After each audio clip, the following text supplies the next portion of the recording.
सच बात बताऊं, कांग्रेस ने इस अशोक स्तंभ को रुपयों से गायब किया, वह गांधी को स्थापित कर दिया और मोदी जी ने सीना ठोक के नए संसद के सीने पे राष्ट्र का प्रतीक चिन्ह लगा दिया। नमस्कार, ये जो देख रहे हैं आप गांधी बाबा नोट, करेंसी, कर्रा नोट, सब पे गांधी जी हैं।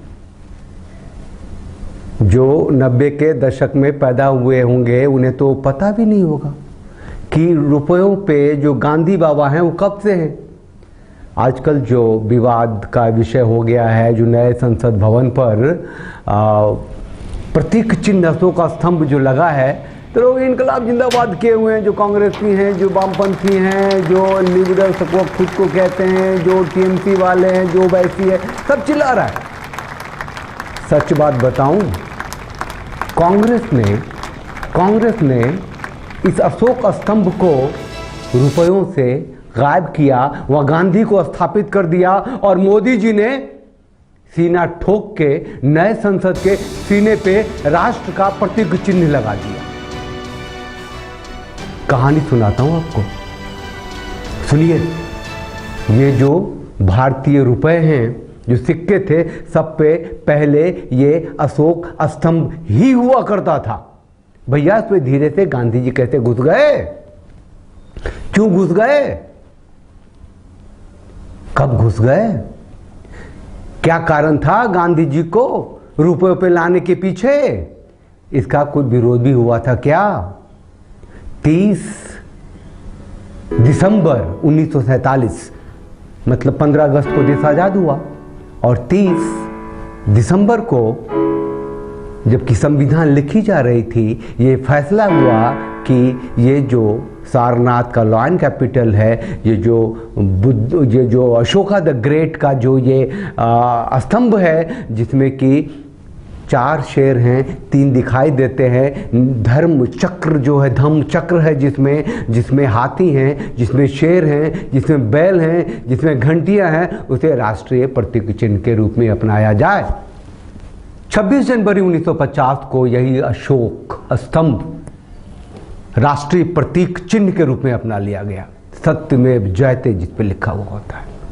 ये जो अभी जो मोदी जी ने जो पूजा किया है, जो उपासना की, जो सनातन पद्धति से इस प्रतीक चिन्ह का उद्घाटन किया है, लोगों ने कहा भाई पूजा क्यों, पाठ क्यों भैया? संविधान का कौन सा धर्म है? इस देश का कौन सा धर्म है?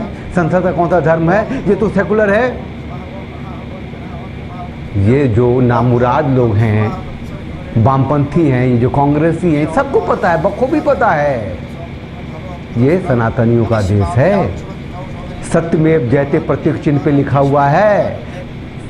संसद में जो स्पीकर बैठते हैं वह धर्म चक्र प्रवर्तनाय लिखा हुआ है। जो सुप्रीम कोर्ट है, सुप्रीम अदालत है, वहां लिखा रहता है यतो धर्म ततो जय।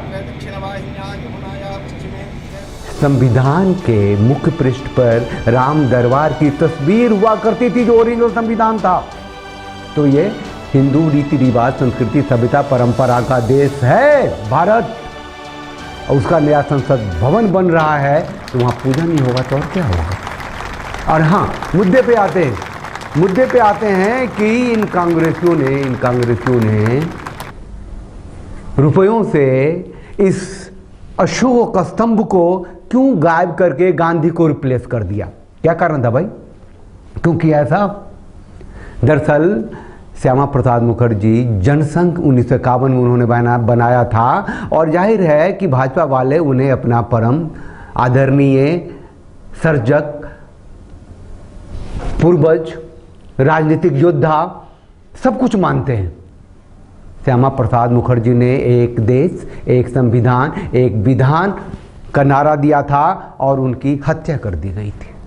यही जनसंघ के जो नींव पर ही श्यामा प्रसाद मुखर्जी ने डाली थी, जो बाद में जो इमरजेंसी लगी, फिर सारे पार्टियां एक हुआ, उसे विलय हो गया, तो फिर दोबारा से जब विलय हो गया और दोबारा से फिर सत्ता में आने की लड़ाई शुरू हुई, दोबारा से कांग्रेस आ गई, तो 1980 में वही जनसंघ बनी भारतीय जनता पार्टी, जो 1984 में लोकसभा में ये इनके 2 सांसद चुन के आए थे, लेकिन कांग्रेसियों का थिंक टैंक कह गया था कि ये राष्ट्रवादी लोग हैं, ये हिंदू सनातनी लोग हैं, हिंदू सनातनियों को जगाने में लगे हुए हैं। कल को अगर इनकी सत्ता आती है तो ये कांग्रेसियों के लिए बहुत बुरी बात हो सकती है। लड़ने के लिए उनके पास कोई हथियार नहीं होगा, कोई चारा नहीं होगा।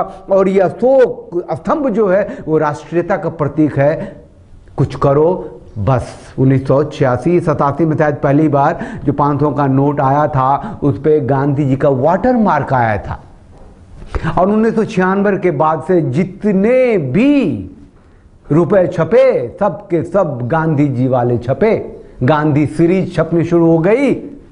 उन लोगों को पता था ये जो आएंगे अगर गांधी जी छपते रहेंगे तो उनको हटाना मुश्किल हो जाएगा। नहीं तो श्यामा प्रसाद मुखर्जी को रुपए पे छाप देंगे, सुभाष चंद्र बोस को छाप सकते हैं, भगत सिंह को छाप सकते हैं। ये राष्ट्रवादी है, कुछ भी कर सकते हैं, हमारे अस्तित्व को खत्म कर सकते हैं। और जिस विधान से, जिस प्रावधान से, जिस नैतिकता से, जिस व्यवहार से, जिस माइंडसेट से गांधी जी ने भारत का बंटवारा कराया था, एक पाकिस्तान बनाया था मुसलमानों का देश, और इसको बड़े देश के रूप में भारत को रखा था, इसे सेकुलर बनाएंगे और धीरे धीरे इसे भी इसका भी इस्लामीकरण कर देंगे, उस पर बहुत बड़ा कुठाराघात होने वाला था अगर हिंदू राष्ट्रीय पार्टी आ जाती तो। थिंक टैंक था ऐसा कांग्रेसियों का। उन्होंने आदरणीय परमात्मा महात्मा गांधी को रुपयों पे चिपका दिया। ऐसा नहीं है कि जब अशोक स्तंभ को भारतीय रुपयों से उन लोगों ने हटा दिया तो कोई विरोध नहीं हुआ। रिजर्व बैंक के चेयरमैन को लोगों ने चिट्ठियां भी लिखी कि भैया आपने जो गांधी जी को रिप्लेस किया है, ये अशोक स्तंभ को जो रिप्लेस किया है और गांधी जी को इंसर्ट कर दिया है, गांधी सीरीज से रुपए जो बना रहे हैं, ये देश की एकता के लिए, अखंडता के लिए, देश की संप्रभुता के लिए खतरा है। ये ठीक नहीं है, क्योंकि जो राष्ट्रीयता का प्रतीक है हमारा अशोक स्तंभ, उसको हटाने का क्या मकसद है? आने वाले दिनों में जो गांधी के विरोधी होंगे, जो गांधी की नीति से अपने को रिलेट नहीं करेंगे, वो कैसे रिलेट करेंगे यहाँ के अर्थव्यवस्था से? यहाँ के कौन सुनने वाला था? लेकिन जो राष्ट्र का प्रतीक है, जो राष्ट्रीयता का प्रतीक है, जो अशोक स्तंभ है, वो तो देश का प्रतीक है। तो भैया गांधी भी तो राष्ट्रपिता हैं, देश के महात्मा हैं, उन्होंने आजाद करवाया देश को। कांग्रेसियों का कहना था, उन्हें वो थोड़े मानते हैं, वो तो कहते हैं खड़ग ढाल से देश आज़ाद हो गया था। जो सुभाष चंद्र बोस थे, जो भगत सिंह थे, जो चंद्रशेखर आज़ाद थे, जो अशफाक उल्लाह खां थे, ये लोगों ने थोड़े देश को आज़ाद दिलाई थी, गांधी जी ने दिलाई थी। खैर गांधी जी ने बंटवारा किया था, ये तो तय है। नेहरू को प्रधानमंत्री बनाया था, जबकि बनने वाले थे हमारे लौह पुरुष, वही प्रथम प्रधानमंत्री बनने वाले थे। प्रथम प्रधानमंत्री तो आज भी हम मानते हैं सुभाष चंद्र बोस को, वो जो बंटवारे के बाद के जो पहले प्रधानमंत्री की बात हो रही है। तो इस तरीके से जो भी हुआ हो, कांग्रेस का थिंक टैंक ने रुपयों पे से अशोक स्तंभ को, राष्ट्रीय प्रतीक चिन्ह को हटा दिया और गांधी को इंसर्ट कर दिया। और आज हम गांधी को देख, किसी में इतनी हिम्मत नहीं थी, मोदी जी ने भी सोचा होगा अगर गांधी को यहाँ से हटाते हैं तो पंगा हो जाएगा। भैया ये जो देश है, धीरे धीरे जो नैतिकता है, जो मोरालिटी है लोगों की, जो समझ है, उसमें टाइम लगता है।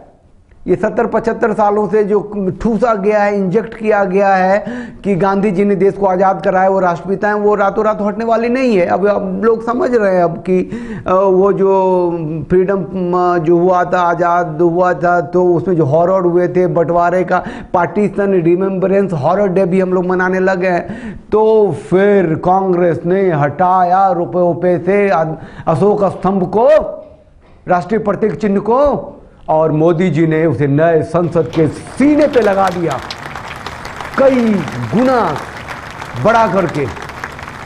अब ये चिल्ला रहे हैं कि इसके दांत बड़े हैं, ये खूंखार लग रहा है, ये दिस हो रहा है, ये दैट हो रहा है, यहाँ पूजा क्यों की, ये तो सेकुलर देश है। अरे पागलों, सेकुलर देश है तो इस राष्ट्रीय प्रतीक चिन्ह को रुपयों पे से क्यों हटाया? क्या सोच हटाया? और आज जब ये राष्ट्रीय प्रतीक चिन्ह नए संसद के मुहाने पे लगा है, सीट पे लगा है, तो ये पुनर्जागरण है हिंदू संस्कृति की, हिंदू सभ्यता की, हिंदू रीत की, रिवाज की, हिंदू परंपरा की, हिंदू सत्ता व्यवस्था की, इस हिंदू देश भारत की पुनर्निर्माण हो रहा है। हिंदू एक हो, संगठित हो। ये हिंदू देश हमारा है। ये देश बटा ही था, मुसलमान हिंदुओं के नाम पे पाकिस्तान बना था, मुसलमानों का देश, इस्लामिक देश, और ये हिंदू देश था, है और रहेगा। इसे हमें हिंदू योद्धा वोटर बन के हासिल करना है। बस यही कहना है। रुपयों पर से जो अशोक स्तंभ हटाया गया वो एक साजिश थी। गांधी को रुपये में लाना एक साजिश थी, कांग्रेस की साजिश थी, वहाँ के वामपंथियों की साजिश थी और हिंदू चेतना से नफरत करने वालों की साजिश थी। आप चैनल को लाइक कीजिए, शेयर कीजिए, सब्सक्राइब कीजिए और इस वीडियो को जरूर से जरूर शेयर कीजिए। हम तो छोटा सा राष्ट्रवादी आदमी, ये चैनल राष्ट्रवादियों के लिए है। तो हमारे साथ बोली भारत माता की जय, वंदे मातरम, जय Bharat. Thanks for watching. Drop a like, leave a comment, and don't forget to subscribe to watch more videos like this.